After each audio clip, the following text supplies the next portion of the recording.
It's 4:30 in the morning. The sun hasn't even breached the eastern cliffs of Thebes, but you are already awake. You didn't set an alarm, because mechanical clocks won't be invented for millennia, and you didn't climb out of bed, because you were sleeping on the flat mud roof of your house to escape the heat trapped inside the walls below you. You climb down a narrow staircase, grab a jar of thick, room-temperature beer, which was practically liquid bread back then, and you walk out the front door to start your commute. Now here's the part that should bother you a little. We think of the ancient world as a myth. We picture silent crowds hauling giant blocks. What we never picture is an ordinary guy named Amenet, grumbling about his manager, walking to a job site, clocking in, and desperately looking forward to his days off. But that is exactly what he did. Today, we are tearing down the mythology and looking at the relentless, boring, profoundly familiar 9-to-5 reality of a normal Tuesday in ancient Egypt. By the end of this, you are going to realize that the ancient world wasn't a fairy tale. It was a bureaucracy. Let's go. Here's the thing nobody tells you about the ancient Egyptian work week. You probably assume they just worked until they dropped. That's backwards.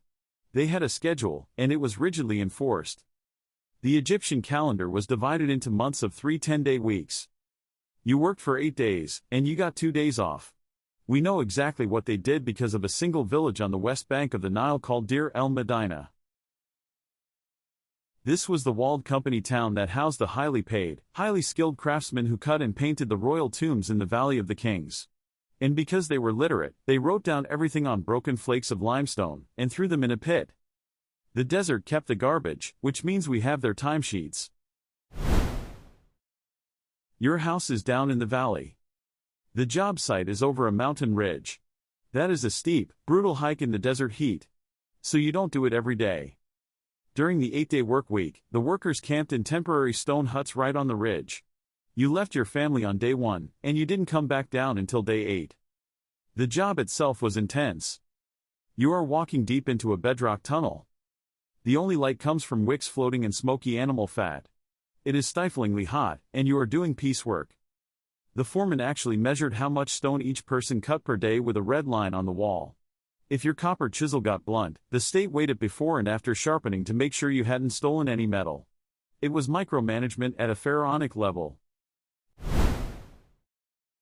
This is where the ancient world stops being a museum and starts being a mirror.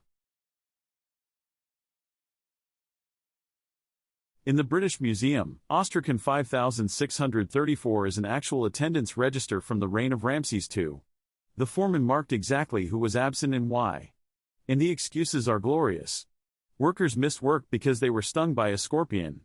Because they were building their own house. Because they were tending to family matters. But then you get to the other excuses. Workers called in sick because they were brewing beverages for a festival. Or because they were celebrating with Kansu. Let that sit for a second.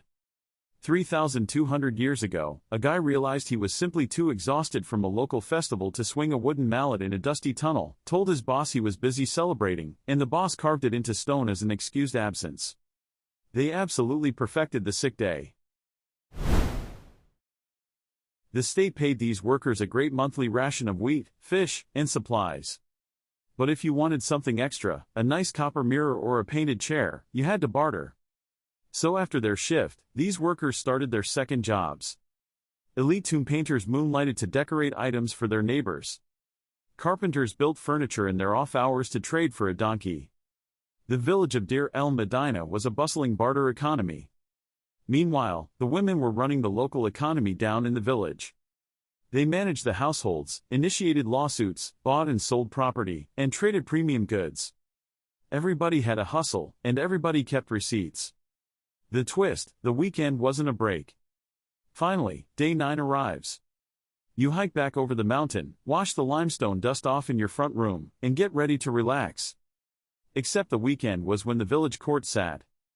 If you had a dispute with a neighbor over a borrowed tool, you spent your Saturday publicly arguing your case while the entire village watched. When you weren't in court, you were fixing your roof or attending one of the dozens of loud, busy community festivals. The ancient Egyptian day wasn't a quiet march toward the afterlife. It was chaotic, loud, deeply bureaucratic, and relentlessly busy. Let's take a step back and look at the full picture. We stare at the golden mask of Tutankhamun and it looks like a monument to an entirely different world. But underneath that perfect gold is the invisible labor of a worker who complained about his back. A person who took a sick day to prepare for a festival. A neighbor who argued over a donkey, hated his commute, and just wanted to get to his days off. Civilization wasn't just built by legendary figures. It was built by ordinary people who clocked in, hit a rock with a mallet, traded a chair for a basket of onions, and tried to make the afternoon a little more bearable. The monuments survived, but the 9 to 5 is the thing that actually built them. So here's my question for you. Could you do it?